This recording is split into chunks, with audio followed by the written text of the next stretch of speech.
part of Bicol March. Dear Heavenly Father, we thank you for gathering us all today in this important endeavor. We ask that you bestow your guidance and blessing in each attendee. May we honor one another by keeping an open mind. May we voice our truth.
For advocacy, women empowerment, culture, and undeniable Nagueño spirit, who will reign supreme as the pride of Bicol?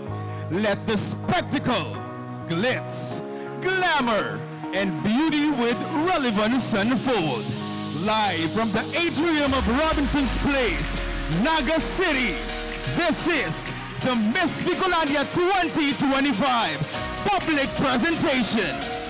Let us all witness and welcome the F2 Sides dancers.